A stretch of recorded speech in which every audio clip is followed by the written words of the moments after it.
Chapter 12 Story of Kula Sekhara. As Subhaya Shrishti explained many new things clearly, and as I started understanding, I found that I was getting confidence. Subhaya Shrishti began to narrate in this manner. Sripada Srivallabha is actually Sri Venkateshwara Swami himself. At the end of Kali Yuga, Sripāda Srivallabha will come again in the incarnation Kalaki. Brahmins generally say that Kali Yuga runs for 4,32,000 years. But according to Sandra Sindhu Veda, after a lapse of 5,000 years in Kali Yuga, a comet deluge takes place and Satyuga will be established. There was no end to my astonishment.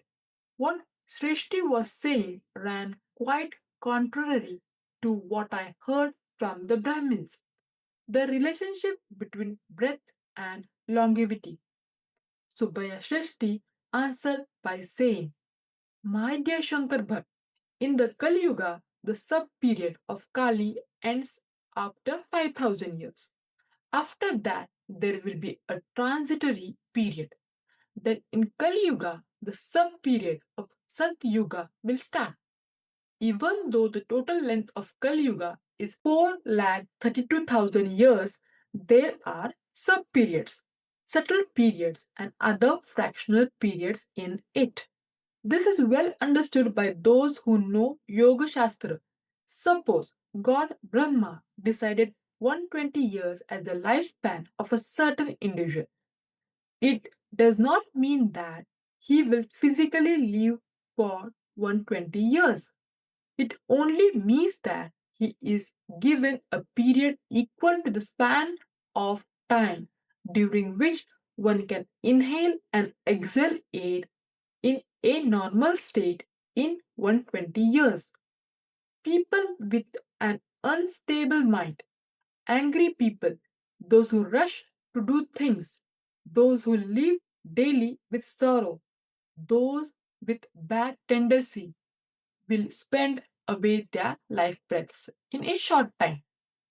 The giant tortoise, which takes a smaller number of breaths, lives for 300 years. The monkey, which has an exceedingly unstable nature, dies within a short period. The correct anatomical structure must be in place for the proper inhalation and exhalation. Yogis inhale air, retain it, and circulate it inside the organs of the body. By this, many breaths are saved and they live for a long period. The life cells in the body of men are currently undergoing an evolutionary process. The result of devoted reading of Sripāda Charitamrutam. The parts of the body of today are not the same as they were 10 years ago. New life cells are generated in place of the old life cells. In the same way, the life force undergoes many changes. Life giving new life force gets generated, and life force is destroyed when ill or old. In the same way, the mental power also undergoes many changes. Old ideas change or get destroyed, and new ideas crop up. The mental power that is newly born has the capacity to attract divine power and divine grace. Through this, the mind is purified, the life force is purified, and the body is also purified. Books like Sripāda Srivallabha Charitamrutam are actually embodiment of the Almighty. Forces of Siddha and Yoga internally exist in every letter of Sripāda Srivallabha Charitamrutam. If such a book is read mentally or vocally or by the coordination of the mind and voice, the divine mental consciousness of Sripada would be attracted towards that direction. All vibrations related to the physical, vital, and mental illness, as well as the troubles and difficulties of the devotees who have made a devoted study of this book reach the mental consciousness of Sripada. There they will get purified and return to the aspirant with vibrations filled with grace of the divine. Under such circumstances, an aspirant derives comforts of this and the other worlds. The result of offering food to good people. After a devoted reading of the book, food should be offered to at least 11 good people, or an amount of money equivalent to that expenditure should be arranged for utilization in the kshetras.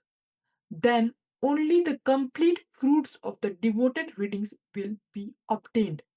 The devotee would get longevity by offering food to good people. It means that the quantity of food sufficient for him for some more years will be generated in an imperceptible manner for the devotee.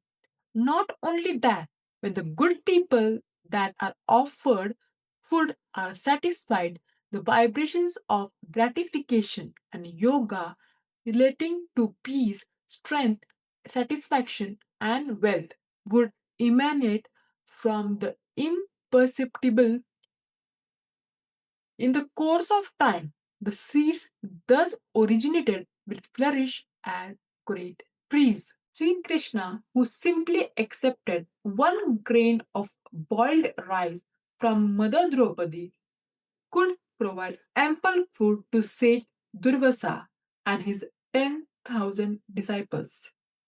Therefore, it should be understood that all that is offered to Sri Guru with devotion and care will remain in the imperceptible regions in a seed form.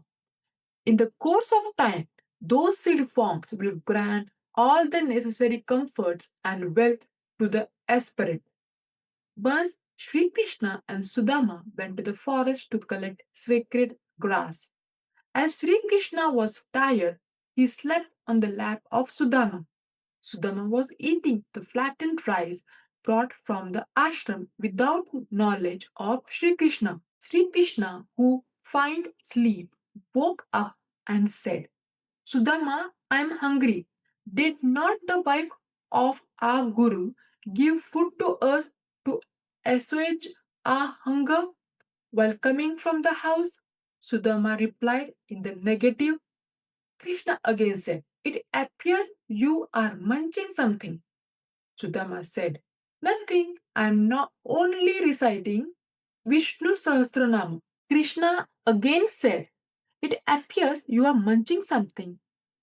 Sudama said, Nothing, I am only reciting Vishnu Sahasranam. Krishna again said, Oh, is it so?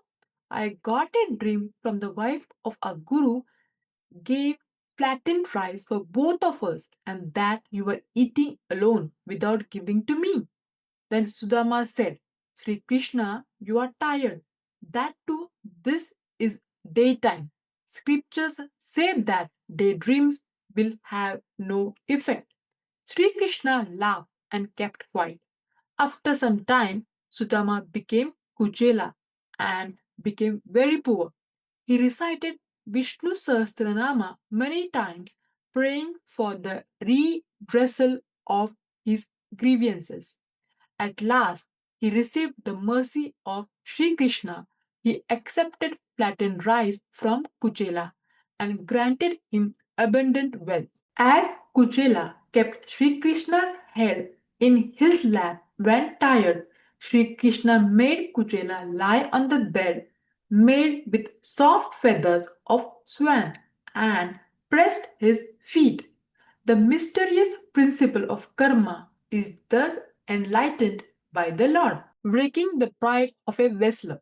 When Sripada was 4 years old, a Malayali wrestler who learned a secret art called Marmakala came to Pitikapuram. His name was Kula Sekhara. The life centers controlling several parts of our body are called marmas. If the marmas are touched or hit upon, a person can be rendered unconscious, or any part of the body can be immobilized and physical disability can be brought about. This art should be used to cure people suffering in those centers or to prevent symptoms of diseases. Besides this martial art, some special murmurs are called adangals. The Marma's treatment is the medical art that teaches how to treat issues with Adangal Marmas. Susruta is the ancient physician who first revealed this science to the world. This art focuses on the 12 extremely dangerous Marma centers that exist. These arts are to be learned from a guru and should be used only for the welfare of the world. Life force abounds in these Marma centers. By exerting terrible pressure on them or by striking on them, the life of a person can be endangered. By exerting pressure on certain points, not only one can be rescued from danger to life, but various kinds of chronic diseases can also be cured. Kula Sekhara was a devotee of the Lord of the Seven Hills. He was defeating all wrestlers in all kingdoms and was receiving victory flags. He came to Pitikapuram in due of time. There were wrestlers in Pitikapuram as well. They all assembled and concluded that they would certainly receive death blow in the hands of Kulasekhara and that the prestige of their town wrestlers would be destroyed. It is well known that sages have many strange powers. People who know say that Srīpāda Srivallabha is an incarnation of Sri Dattatreya. They wanted to seek his refuge to solve this difficult problem. At that time, Sripada was in the house of Sri Narasimha Varma.